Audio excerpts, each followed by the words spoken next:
Magandang araw po. Ako po si Dr. Miguel Reyes at inilaan ko ang aking karera sa kalusugan at sigla ng ating mga kagalang-galang na nakatatanda. Ngayon, nais kong talakayin ang isang bagay na napakahalaga para sa mga kalalakihan habang sila'y tumatanda, ang testosterone. Prangkahin ko na po kayo. Ang inyong testosterone ay hindi humina dahil lang sa edad ninyong 60. Ito po ay humina dahil walang sino mang nagturo sa inyo kung paano ito pangalagaan. Hindi ang inyong doktor, hindi ang media, kahit na ang inyong sarili noong kayo'y bata pa. At ang tahimik na paghinang iyon, ninanakaw nito ang inyong lakas, enerhiya, gana, at ang pagkatao ninyong naaalala pa. Sa loob ng mahigit 30 taon, natulungan ko ang libu-libong kalalakihan na muling matuklasan ang lakas at sigla na akala nila'y tuluyan nang nawala. Ang mensaheng ito ay para sa mga kalalakihang madalas nakakaligtaan ng lipunan. Ang mga mandirigma, ang mga tagapagtayo, ang mga ama na ngayon ay kung minsan sinasabihang maupo na lang at tumanda. Narito po ako para sabihin sa inyo, hindi po kailangang maging ganyan. Dahil ang katotohanan, nakakita na ako ng mga lalaking edad itantam na mas mataas pa ang testosterone kaysa sa mga nasa edad 30. Ang pagkakaiba, alam nila ang ibabahagi ko sa inyo ngayon. Sa susunod na ilang minuto, ipapakita ko sa inyo ang 5 natural at siyentipikong mga sikreto para maibalik ang inyong testosterone, patalasin ang inyong isip, at muling pag-alabin ang apoy sa inyong kalooban. Bigyang pansin po sana ninyo ang ika-4 na sikreto.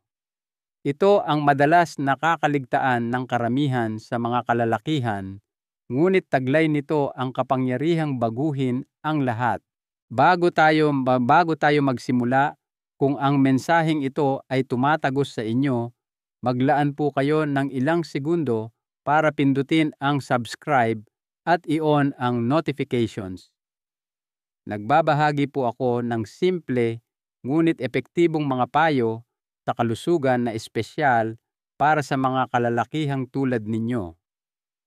At kung ang video na ito ay makatulong sa inyo sa anumang paraan, i-type ang 1 sa comments. Kung hindi naman, i-type ang 0. Ang inyong puna ay makakatulong sa akin upang mas mapagsilbihan kayo. Ngayon, simulan na natin ang unang sikreto. At malaki po itong bagay dahil ang inaakala ng karamihan sa mga kalalakihan na pagtanda ay kadalasan kapabayaan lamang. Ang inyong katawan ay hindi sumusuko sa inyo. Ito'y naghihintay lamang ng dahilan upang lumaban muli. Unang sikreto, ang kalamnan ay hindi nawawala, ito'y pinababayaan. Karamihan sa mga kalalakihan ay naniniwala na kapag umabot ka na ng 16 mo, ang iyong kalamnan ay basta na lang maglalaho na parang usok.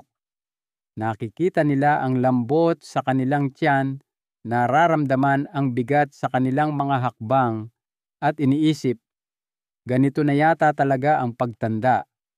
Ngunit ang paniniwalang iyon ay hindi lang nakaliligaw, ito'y nakakapinsala. Ang katotohanan, ang inyong kalamnan ay hindi nawala dahil sa inyong edad. Nawala ito dahil sa paglipas ng panahon, huminto na ang inyong katawan sa pagtanggap ng mga senyales para panatilihin ito. Ang kalamnan ay isang sistema ng gamitin mo, kundi mawawala ito. Noong tayo'y mga bata pa, mas marami tayong pagkilos nang hindi natin namamalayan. paghahalaman, palakasan, paghabol sa mga bata, pagbubuhat ng mga bagay, mas madalas na paglalakad. Palagi nating sinasabi sa ating mga kalamnan, kailangan kayo. Ngunit habang tayo'y bumabagal sa pagre-retiro o mas napapaupo dahil sa mga sakit, mga nakasanayan o kaginhawaan, ang mga senyales na iyon ay naglalaho. At kapag nawala ang mga senyales na iyon, ang inyong katawan na laging nagsisikap maging episyente ay simpleng sasabihin, "Okay, hindi na natin ginagamit ang kalamnang ito. Isara na natin ito." Ang prosesong ito ay tinatawag na sarcopenia at bagamat karaniwan ito sa pagtanda, hindi ito permanente. Ang kalamnan ay lubos na tumutugon kahit nasa edad 70 at higit pa. Nakakita na ako ng mga kalalakihan sa kanilang huling bahagi ng 70s na nagbalik ang lakas na hindi nila naramdaman sa loob ng mga dekada sa pamamagitan lamang ng muling pag-activate ng tinatawag kong muscle memory o alaala ng kalamnan. Hindi ninyo kailangang magbuhat ng mabibigat o gumugol ng maraming oras sa gym. Hindi ninyo kailangan ng tagapagsanay o mamahaling kagamitan. Ang kailangan ninyo ay pagiging tuloy-tuloy at may layuning pagkilos. Magsimula sa maliit. Maglakad ng 5 minuto tuwing umaga kahit sa paligid lang ng inyong lugar. Maaari kayong magdagdag ng magaang na pabigat sa bukong-bukong o magdala ng ilang bote ng tubig sa inyong mga kamay. Ang mga simpleng karagdagang ito ay dahan-dahang gigising sa inyong mga kalamnan. Hindi ninyo sinusubukang magmukhang bodybuilder. Sinasabi ninyo sa inyong katawan, narito pa ako, kailangan ko pa ang lakas na ito. Isang pasyente ko si Dante, 69 taong gulang, ang lumapit sa akin matapos ang isang pagkahulog na yumanig sa kanyang kumpiyansa. Sabi niya sa akin, "Dok, pakiramdam ko talagay mahina na ako. Hindi ako makatayo mula sa sahig ng walang kinakapitan." Hindi kami nagsimula sa mga makina o treadmill. Nagsimula kami sa mga chair squats, paghawak sa likod ng upuan, at paggawa ng mabagal at suportadong paggalaw. 3 set ng 10 ulit. Iyon lang. Sa loob ng 4 na linggo, napansin niyang mas mabilis na siyang makabangon sa kama.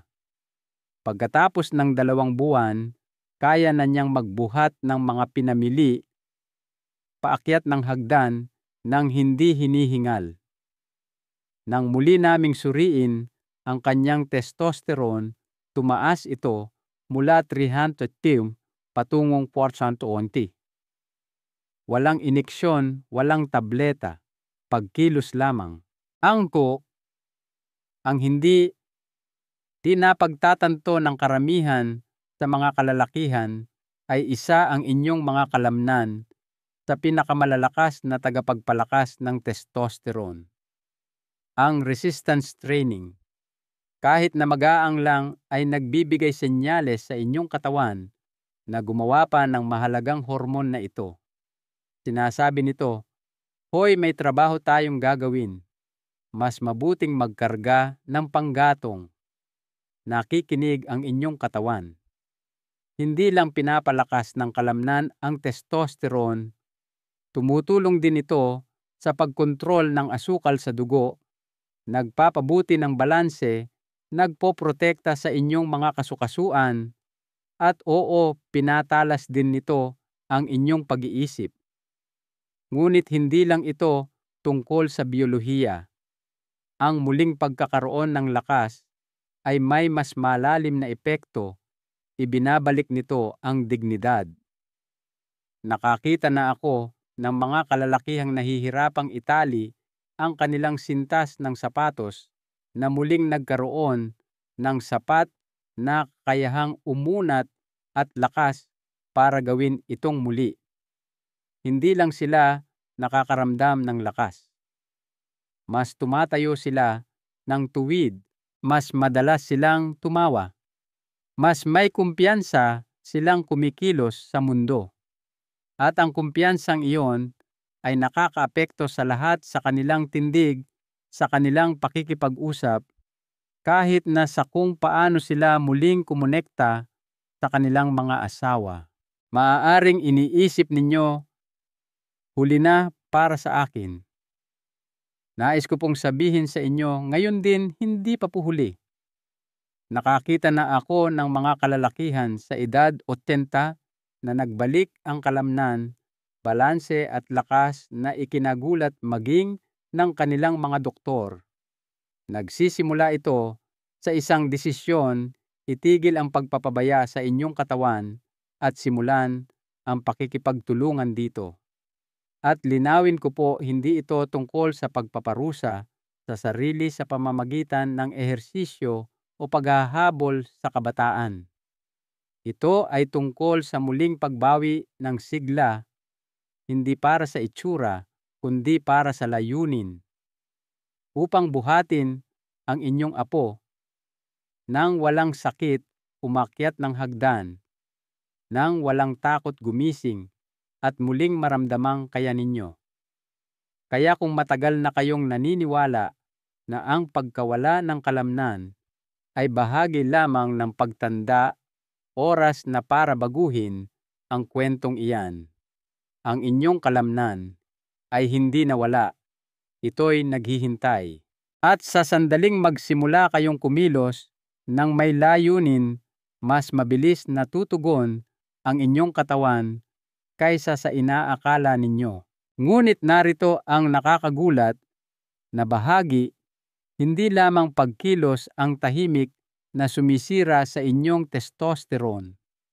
Sa katunayan, mayroong isang bagay na matatagpuan sa karamihan ng mga kusina ngayon na mas malaki pa ang pinsalang idinudulot kaysa sa pagtanda. At malamang kumain o uminom kayo nito kaninang umaga. Pag-usapan natin iyan sa susunod.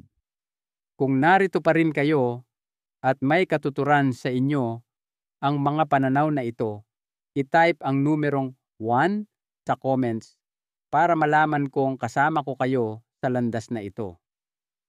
Ngayon, magpatuloy tayo. Marami pa kayong kailangang marinig. Ikalawang sikreto. Ninanakaw ng asukal ang inyong pagkalalaki.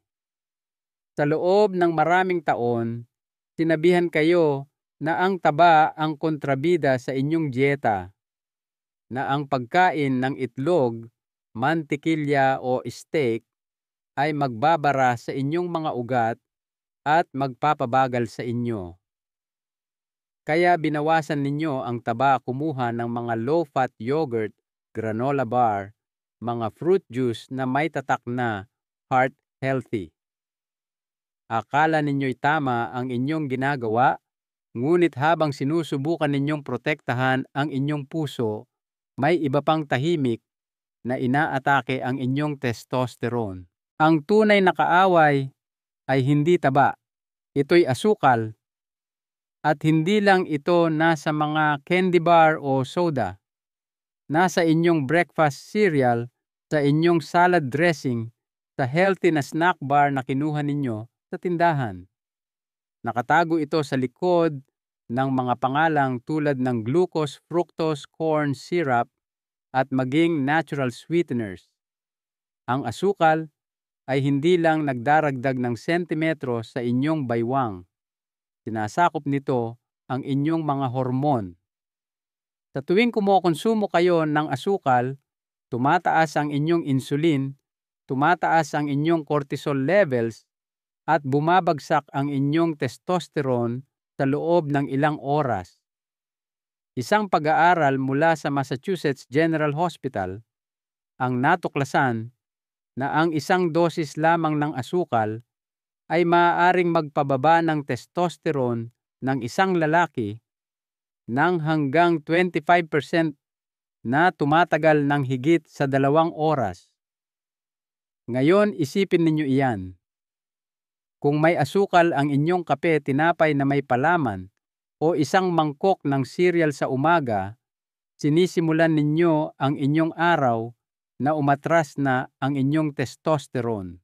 Nakita ko na itong nangyayari sa aking practice ng hindi mabilang na beses, mga kalalakihan sa edad 60, 70, kahit na sa maagang 80s, na dumarating na may mga reklamo ng pagkapagod, matigas na taba sa tiyan, hindi magandang tulog, at kawalan ng interes sa pakikipagtalik. Iniisip nilang bahagi lang ito ng pagtanda. Ngunit kapag sinusuri namin ang kanilang listahan ng kinakain, halos palaging pareho ang pattern. Ang asukal ay sumisingit sa mga pagkain buong araw, hindi naman sa anyo ng mga dessert, kundi sa mga mukhang hindi nakakapinsalang health foods. Ikwento ko sa inyo si Renato, isang retiradong punong guro ng high school, 66 taong gulang. Lumapit siya sa akin na parang nanghihina ayon sa kanya. Naglalakad siya araw-araw, umiinom ng kanyang mga bitamina, nananatiling aktibo kasama ang kanyang mga apo, ngunit hindi niya maalis ang timbang o ang parang ulap sa kanyang isip. Ang kanyang mga resulta sa laboratorio ay nagpakita ng testosterone levels sa mababang 300s. Hindi naman masama, ngunit hindi rin optimal. Nang tingnan ko ang kanyang dieta, sinisimulan niya ang bawat araw ng saging, isang basong orange juice, at isang whole grain na tinapay na may palaman. Ang tanghalian ay isang sandwich na pabo na may matamis na mustasa at low-fat yogurt.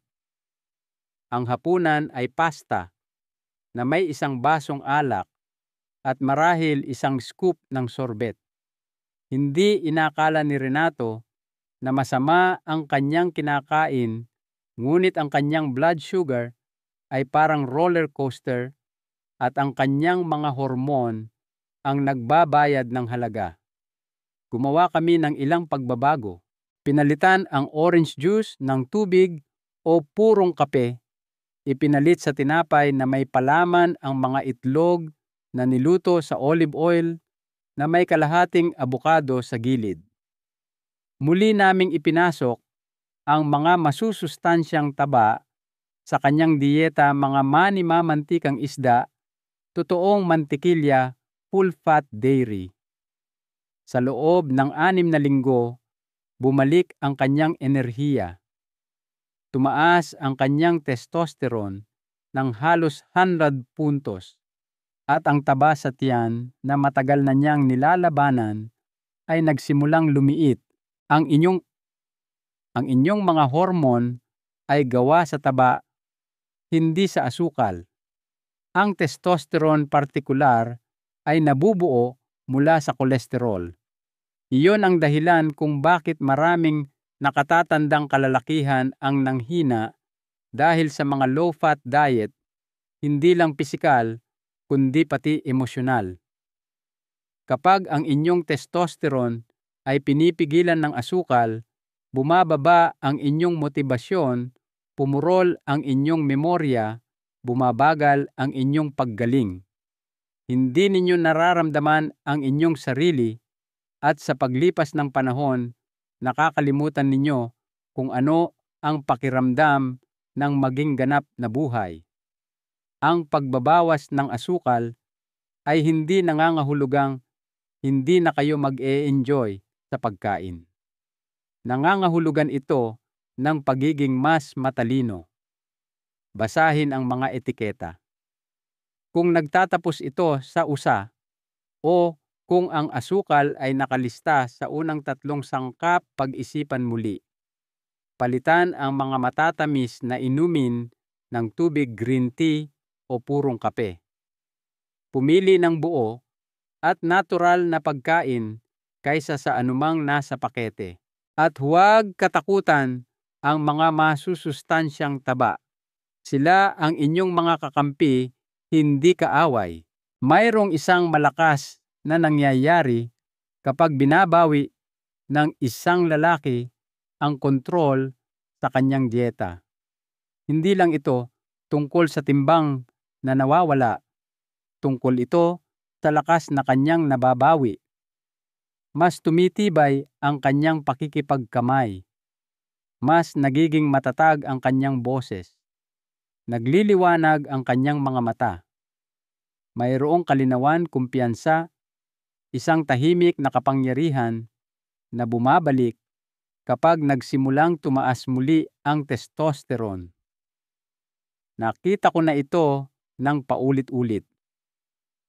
At gayunpaman, kahit na may malinis na diyeta at aktibong pamumuhay, maraming kalalakihan pa rin ang nahihirapan sa mababang testosterone at hindi nila malaman kung bakit. Ginagawa na nila ang lahat ng tama, ngunit hindi pa rin lubos na bumabalik ang apoy. Kung pamilyar iyan sa inyo, huwag mag-alala. Ang sagot ay maaaring wala sa inyong kinakain kundi sa nawawala habang kayo'y natutulog. Hayaan ninyong ipakita ko kung bakit ang inyong mga gabi ay maaaring tahimik na kumakalaban sa inyong mga hormon at kung paano ito ayusin. Ikatlong sikreto, ang mahimbing na tulog ay malalim na lakas. Ang tulog ay isang bagay na minamaliit ng karamihan sa mga kalalakihan hanggang sa ito'y magsimulang mawala. Maaaring iniisip ninyong sapat na ang tulog ninyo dahil lang nasa kama kayo ng 7 o 8 oras, ngunit narito ang katotohanan, hindi ang dami ng tulog ang pinakamahalaga. Ito'y ang kalidad. At habang bumabagal ang produksyon ng testosterone, mas malaki ang tama sa kalidad ng tulog kaysa sa napagtatanto ng karamihan sa mga kalalakihan. Ang mas nakakagulat pa ay hindi lang resulta ng mababang testosterone ang hindi magandang tulog. Ito rin ang sanhi nito.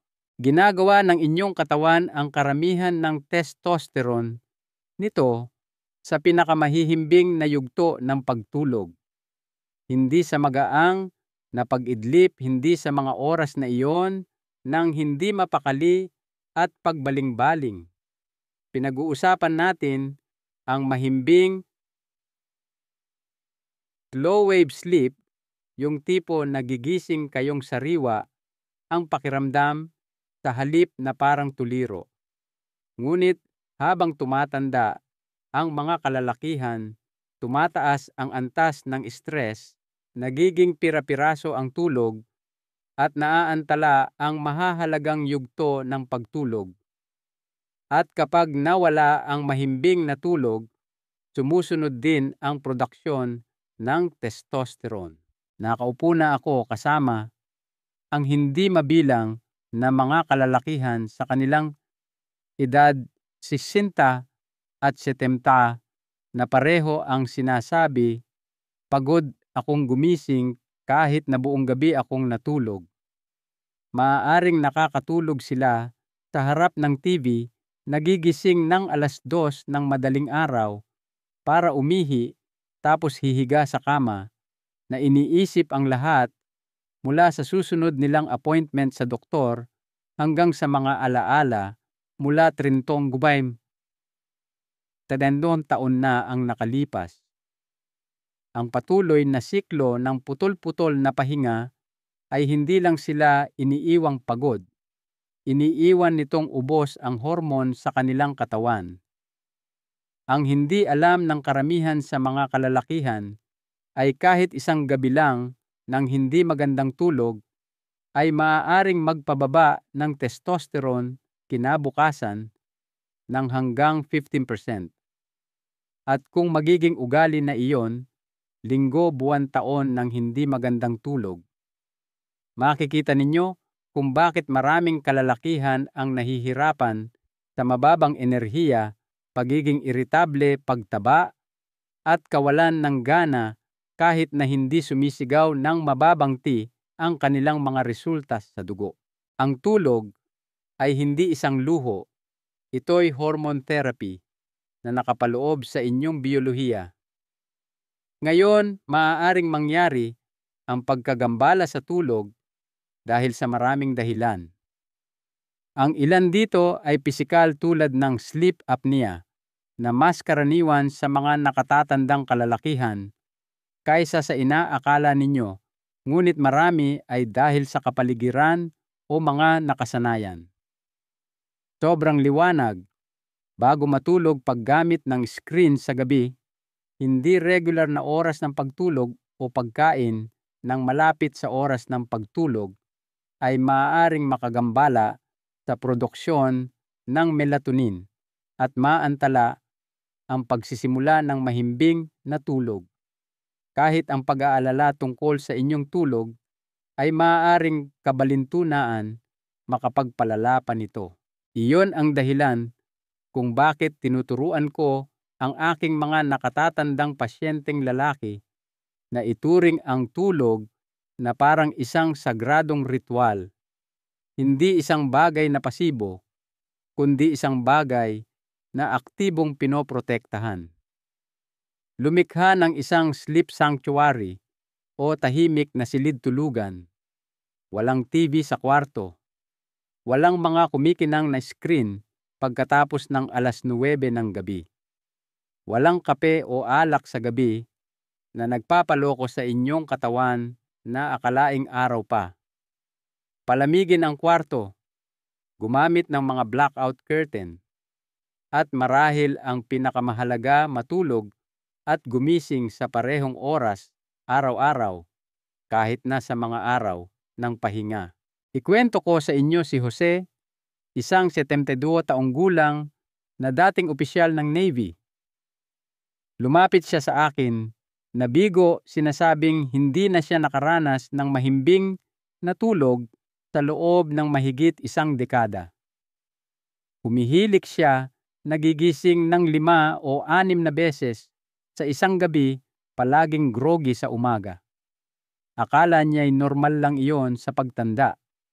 Ngunit nagsagawa kami ng sleep study at nakumpirmang mayroon siyang banayad na sleep apnea.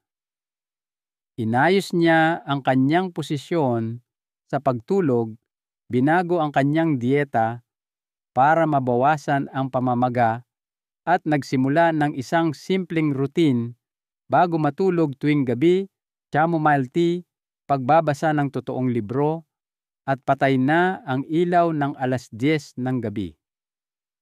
Pagkatapos ng ilang linggo, sinabi ng kanyang asawa na tumigil na ang kanyang paghilik. At si Jose, may sinabi siyang hindi ko malilimutan, "Dok, pakiramdam ko'y parang muling binuksan ang utak ko." Iyan ang kapangyarihan ng mahimbing na tulog. Hindi lang ito tungkol sa pahinga. Ito'y isang ganap na pag-reset. Kapag bumuti ang inyong tulog, lahat ay bumubuti. Tumaas ang antas ng testosterone, bumababa ang antas ng cortisol, nagiging balanse ang mood, muling gumagana ang metabolismo kahit na ang memorya ay tumatalas. Hindi ninyo kailangan ng pampatulog. Kailangan ninyo ng ritmo, kalmado at tamang kondisyon.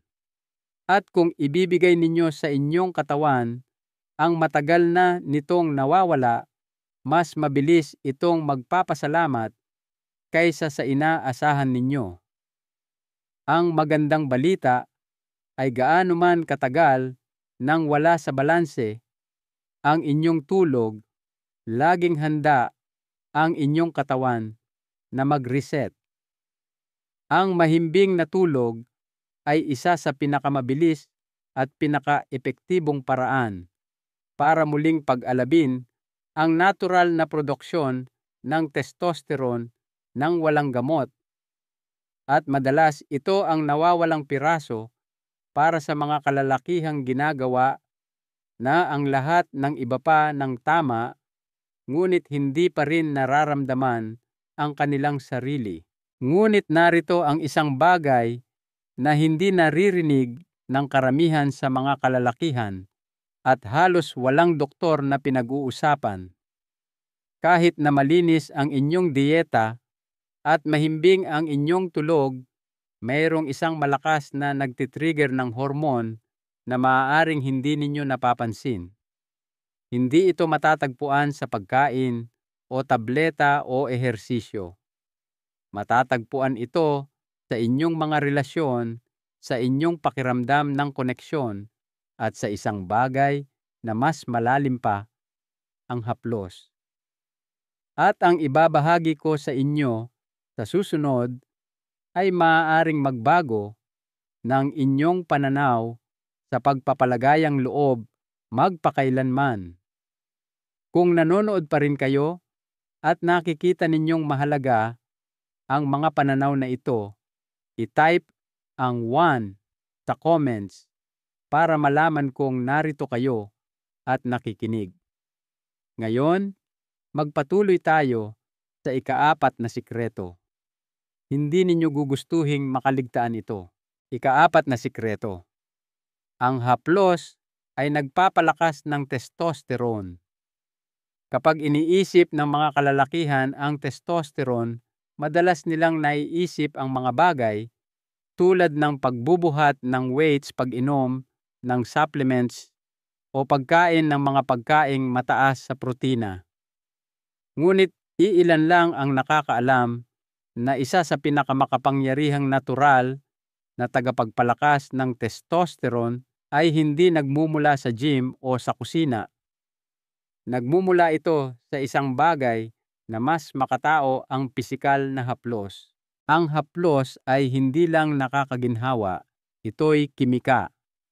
Ang pagkilos ng pagiging malapit sa isang taong mahalaga sa inyo, maging ito'y isang mainit na yakap, paghawak ng kamay, isang halik o pagpapalagayang loob, ay nagtitrigger ng paglabas ng oxytocin na madalas tawaging bonding hormone o hormone na nagpapatibay ng ugnayan.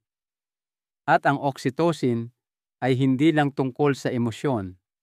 May kritikal itong papel sa inyong balanse ng hormone. Ipinapakita ng pananaliksik na ang oxytocin ay maaaring makatulong sa pagbabawas ng mga stress hormone tulad ng cortisol, at sa paggawa nito, sinusuportahan ang natural na produksyon ng testosterone ng inyong katawan. Maaaring nakakagulat ito, ngunit matibay ang siyensya. Sa mga kalalakihan, ang tuloy-tuloy at makabuluhang haplos ay humahantong sa mas matatag na mood, mas mahusay na tulog, pinabuting kalusugan ng puso, at mas malakas na antas ng testosterone. At hindi ito kailangang sexual. Maaaring kasing simple ito ng pagpapatong ng inyong kamay sa likod ng inyong kapareha habang kayo'y nag-uusap, pagbabahagi ng isang mahabang yakap na tumatagal ng higit sa ilang segundo, o kahit na banayad na haplos mula sa isang alagang hayop. Ang susi ay koneksyon. Tunay may layuning presensya. Ngunit narito ang mahirap na bahagi. Maraming nakatatandang kalalakihan ang nakakaramdam ng pagkadiskonekta, hindi lang mula sa kanilang mga asawa o mahal sa buhay, kundi mula sa kanilang sarili. Pagkatapos ng mga dekada ng pagtatrabaho, pagpapalaki ng pamilya, at pag-aalaga sa iba, natatagpuan nila ang kanilang sarili sa isang mas tahimik na yugto ng buhay. Lumalaki ang mga anak at lumiliit ang mga social circle. Maaaring may sakit ang asawa, malayo o wala na. Ang pisikal na kalapitang iyon na dati araw-araw nangyayari ngayon ay bihira na. At ang katahimikang pumapalit dito ay hindi lang emosyonal, ito'y biolohikal. Minsan may pasyente akong nagngangalang Arturo. Siya ay 74 biyudo at 6 na taon nang namumuhay mag-isa. Lumapit siya sa akin, hindi dahil sa sakit, kundi dahil sabi niya'y parang manhid na siya. Hindi naman eksaktong nalulumbay, basta parang walang gana. Nagsagawa kami ng mga pagsusuri at mababa ang kanyang testosterone gaya ng inaasahan. Ngunit ang tumatak sa akin ay hindi ang kanyang mga resulta sa lab. Ito'y ang kanyang kwento. Ikinuwento niya kung paano niya dating hinahawakan ang kamay ng kanyang asawa tuwing umaga habang sila'y nagkakape. Sinabi niyang hindi niya namalayan kung gaano kahalaga ang mga maliliit na kilos na iyon hanggang sa mawala na ang mga ito. Wala nang mayayakap, walang mahahawakan. Sabi niya, hindi ko akalaing ganito ko pala hahanap-hanapin ang haplos. Pinag-usapan namin ang mga opsyon pagsali sa isang lokal na sentro para sa mga senior pagbubuluntaryo sa isang animal rescue kahit na mga simpleng bagay tulad ng regular na masahe o paglalaan ng mas maraming oras sa kanyang mga apo. Pagkalipas ng 3 buwan, pumasok si Arturo sa aking opisina na mukhang mas magaan ang pakiramdam, mas masaya. Bumuti ang kanyang mga antas, ngunit higit sa lahat, bumuti rin ang kanyang espiritu. Sabi niya, "Doc, hindi ko kailangan ng bagong reseta. Kailangan ko ng mga tao. Kita ninyo ang testosterone ay malalim na nakaugnay sa kung gaano kayo kabuhay na nararamdaman. Hindi lang ito tungkol sa pagpapalaki ng kalamnan o pagganap. Tungkol ito sa layunin, koneksyon at presensya. Kapag ang isang lalaki ay nahahaplos, inaalagaan o niyayakap na itatala ng kanyang katawan na siya'y mahalaga. At kapag nararamdaman ninyong mahalaga kayo, nagbabago ang inyong biyolohiya. Nagkakaroon ng alignment ang mga hormon. Bumabalik ang enerhiya. Para bang sinasabi ng inyong katawan, bahagi pa rin ako ng isang bagay. Kabilang pa rin ako. At iyan ang mensaheng nais kong idiin.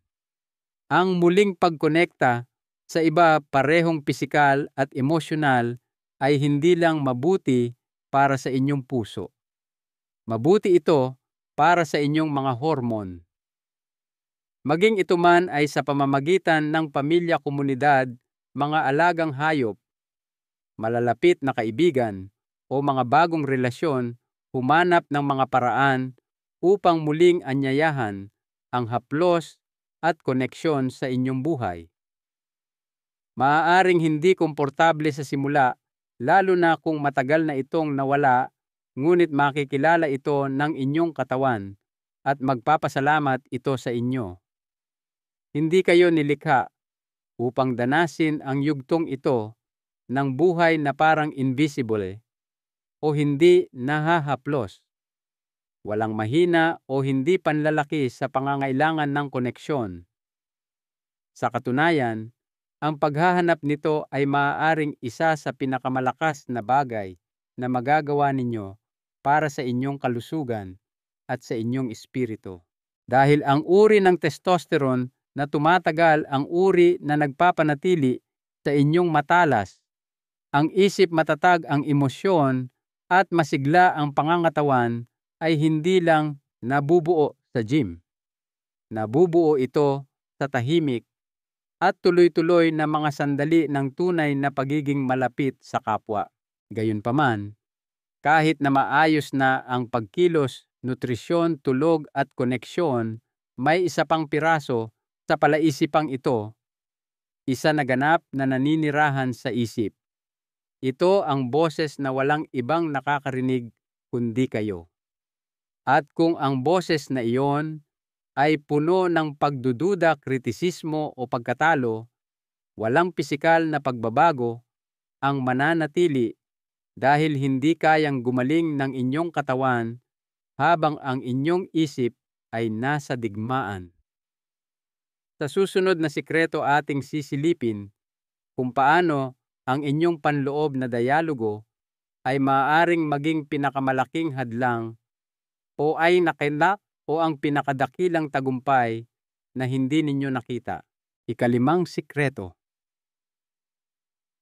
Maaaring isara ng inyong isip ang inyong pagkalalaki.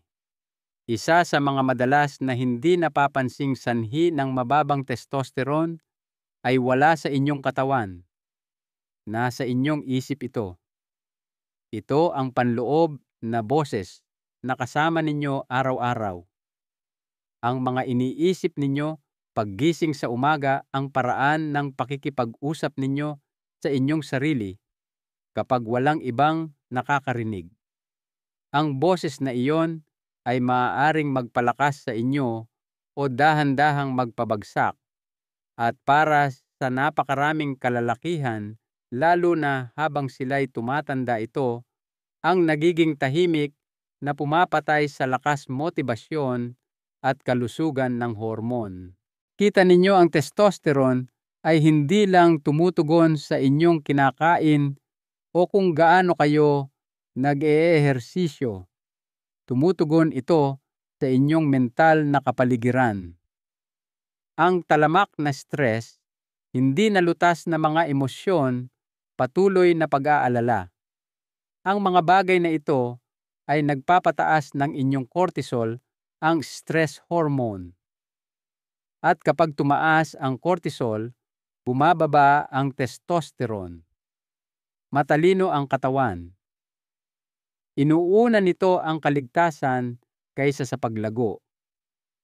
Kung ang inyong isip ay nagbibigay senyales ng panganib, kahit na sa anyo ng patuloy na mababang antas ng pagkabalisa o pagdududa sa sarili, hindi magtutuon ng pansin ang inyong katawan sa pagbuo ng kalamnan, pagpapasigla ng pagnanasa o pagpapatalas ng inyong pag-iisip. Magtutuon ito ng pansin sa simpleng paglampas sa araw. Hindi iyon pag-unlad, iyon ay simpleng pag-iral lamang. Nakakilala na ako ng mga kalalakihang ginawa na ang lahat ng iba pa ng tama. Inayos nila ang kanilang dieta, nag-ehersisyo, natulog, nang mas maayos muling kumonekta sa mga mahal sa buhay, ngunit pakiramdam pa rin nila'y natigil sila. Sa halos lahat ng kaso, dumating ang tagumpay nang simulan naming pag-usapan ang mindset. Kung ano ang nararamdaman nila tungkol sa kanilang sarili, kung ano ang pinaniniwalaan nilang kaya pa nilang gawin, kung tunay ba nilang nararamdaman na karapat-dapat sila sa pagsisikap na bumuti ang pakiramdam.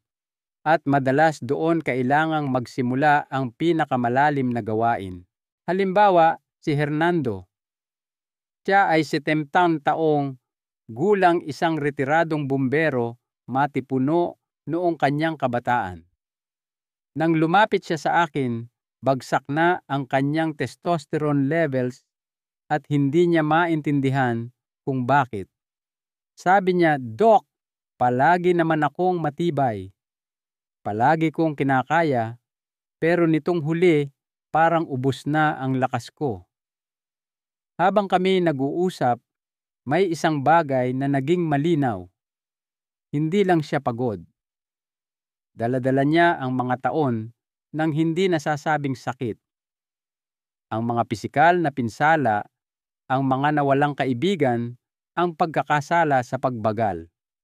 Lahat ng iyon ay nagpapabigat sa kanya sa mental at emosyonal na aspeto, at ang stress na iyon, naninirahan ito sa kanyang katawan, pinipigilan ang kanyang enerhiya, sinasakal ang kanyang gana. Nagsimula kami sa maliit araw-araw na pagsasanay, Sa paghinga 5 minuto ng pagsusulat sa journal sa umaga, isinusulat lang kung ano ang kanyang ipinagpapasalamat o kung ano ang gusto niya sa araw na iyon. Nagsimula siyang sabihin ng malakas ang mga bagay na hindi niya nasabi sa loob ng maraming taon. Malakas pa ako. Hindi pa ako tapos. Kaya kong magbago. Hindi ito tungkol sa pilit na positibo. Ito ay tungkol sa pagtatanim ng mga buto ng paniniwala kung saan nag-ugat na ang pagdududa. Sa loob lamang ng 6 na linggo, bumuti ang kanyang presyo ng dugo. Naging matatag ang kanyang mood. Nagsimula siyang maglakad ng mas madalas, tumayo ng mas tuwid, at tumaas ang kanyang testosterone. Hindi dahil sa isang milagrosong lunas, kundi dahil sa wakas, ay natanggap ng kanyang katawan ang mensahe. Ligtas na tayo ngayon. Okay lang na muling magtayo. Mahalaga ang iniisip ninyo tungkol sa inyong sarili. Humuhubog ito sa mga kemikal na dumadaloy sa inyong katawan. Kung gigising kayo araw-araw na sinasabi sa inyong sarili na kayo'y matanda, na sira na, o lampas na sa inyong kasikatan, maniniwala ang inyong katawan. Ngunit, kung babaguhin ninyo ang salaysay, kahit kaunti lang lumilikha kayo ng puwang para sa paggaling. Binibigyan ninyo ng pahintulot ang inyong katawan na ibalik ang nawala. Isa sa pinakamakapangyarihang kasangkapan na inirerekomenda ko ay ang visualization. Hindi isang malabong pangarap, kundi isang nakatutok at may layuning mental na pagsasanay. Isipin ang inyong sarili na kumikilos ng may lakas, umaakyat ng hagdan, ng madali tumitingin sa salamin at nakikita ang isang lalaking hindi sumusuko, maaaring parang katawa-tawa sa simula, ngunit hindi alam ng inyong utak ang pagkakaiba ng matingkad na naiisip at kung ano ang totoo. Ang visualization ay nag-a-activate ng parehong mga bahagi ng utak na ginagamit sa pisikal na aktibidad. Inihahanda nito ang inyong mga hormone para sa pagkilos. Ang punto ay ito, ang inyong isip at ang inyong mga hormone ay patuloy na nag-uusap. Bawat pag-iisip ay isang mensahe. Bawat paniniwala ay isang utos. Hindi ninyo kailangang maging perpekto. Kailangan ninyo lang maging may layunin. Kausapin ang inyong sarili ng may respeto. Huwag maghintay ng pagpapatunay mula sa labas para maniwala na kaya pa ninyong magbago. Pagpasyahan ito, angkinin ito, at kumilos ayon dito. Dahil ang inyong testosterone ay hindi lang isang numero sa isang chart. Ito'y isang refleksyon ng kung gaano kayo kabuhay na nararamdaman. At ang siglang iyon ay nagsisimula sa inyong isip bago pa man ito lumitaw sa inyong mga kalamnan o sa inyong mga resulta sa dugo. Mayroon kayong mas maraming kontrol kaysa sa ipinaniwala na sa inyo. At ngayong natuklasan na ninyo ang 5 nakalimutang katotohanan ito, pagkilos, dieta, tulog, koneksyon, at mindset, hawak na ninyo ang gabay upang maging pinakamalakas na bersyon ng inyong sarili anuman ang inyong edad. Ngunit narito ang bagay, ang pag-unawa ay simula pa lamang. Ang susunod ninyong gagawin sa kaalamang ito ang siyang tutukoy sa inyong kinabukasan. At maya-maya lang ipapakita ko sa inyo kung paano eksaktong isasagawa ang lahat ng ito hakbang-hakbang. Hindi ninyo gugustuhing makaligtaan ang susunod. Ang huling salita, kung umabot kayo hanggang dito, nais kong sabihin ang isang bagay na simple ngunit totoo, ipinagmamalaki ko kayo. Karamihan sa mga tao ay hindi manonood o magbabasa ng ganito hanggang sa dulo. Magkiklik sila palayo, sasabihin sa kanilang sarili na narinig na nila ang lahat ng ito o huli na para magbago. Ngunit kayo, hindi. Nanatili kayo, nakinig kayo. At iyon ay nagsasabi sa akin ng isang mahalagang bagay, hindi pa kayo tapos. May pakialam pa rin kayo. Sa isang lugar sa loob ninyo, mayroon pa ring laban, isang kislap, isang boses na nagsasabing, gusto ko pa ng mas maraming buhay sa aking mga taon. At mahalaga iyon. Pinag-usapan natin ang 5 makapangyarihang katotohanan na hindi naririnig ng karamihan sa mga kalalakihan na lampas tisto. Mga sikreto sa totoo lang, hindi dahil nakatago ang mga ito, kundi dahil nakabaon ang mga ito sa ilalim ng mga dekada ng maling impormasyon, takot at tahimik na pagbibitiw. Ang una ay tungkol sa pagkilos. Hindi matinding ehersisyo, kundi araw-araw na senyales sa inyong katawan na nagsasabing, kailangan ko pa ang lakas na ito. Nalaman natin na ang kalamnan ay hindi nawala. Naghihintay lang ito ng pahintulot na bumalik. At babalik ito kung hihilingin ninyo. Ang pangalawang katotohanan ay tungkol sa asukal. Hindi ang paminsan-minsang pagkain, kundi ang tahimik na sabotahe na nangyayari sa ating pang-araw-araw na mga pagpili. Ninanakaw ng asukal ang inyong testosterone, ang inyong enerhiya, at ang inyong talas habang nagkukunwaring hindi nakakapinsala. Ngunit kapag inalis ninyo ito, kahit kaunti lang nagsisimulang magising ang inyong katawan sa mga paraang nakalimutan ninyong posible pala. Pagkatapos ay tiningnan natin ang tulog. Hindi lang pagiging nasa kama, kundi ang pagkakamit ng tunay malalim at nakapagpapagaling na pahinga.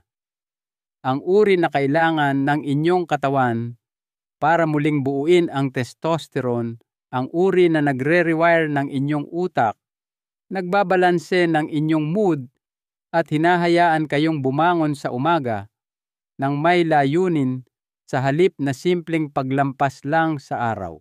Sinaliksik natin ang kapangyarihan ng haplos at koneksyon. Kung paano ang pagiging malapit sa isang tao ay hindi lang nakakaginhawa, kundi biolohikal na mahalaga. Hindi tayo nilikha para lakbayin ang buhay na ito ng mag-isa. At ang mga sandali ng pagiging malapit, ang simpleng kilos ng tao na makita at mahawakan ay naglalabas ng mga kemikal na direktang sumusuporta sa inyong mga hormone, sa inyong espiritu, at sa inyong kalusugan. Hindi kayo masyadong matanda para kumonekta. Hindi kayo masyadong malayo para muling makaramdam. At sa wakas, dumating tayo sa isip, ang sentro ng command. Ang bahaging walang ibang nakakakita, ngunit ang bahaging humuhubog sa lahat. Ang sinasabi ninyo sa inyong sarili, ang pinaniniwalaan ninyo sa inyong pinakatahimik na mga sandali ay may kapangyarihang isara ang inyong pagkalalaki o buhayin itong muli. Maaari ninyong pakainin ang inyong katawan ng lahat ng tamang pagkain, kumilos araw-araw, at matulog ng 8 oras gabi-gabi. Ngunit kung ang boses sa inyong ulo ay nagsasabing, tapos na kayo, makikinig ang inyong katawan. Kaya dapat kayong magpasya na maniwala sa isang bagay na mas mabuti na kayo ay patuloy pa ring nahuhubog na ang inyong pinakamagagandang araw ay maaaring hindi katulad ng inyong mga kabataan, ngunit maaari silang maging mas makabuluhan kung pipiliin ninyong mabuhay ng may layunin.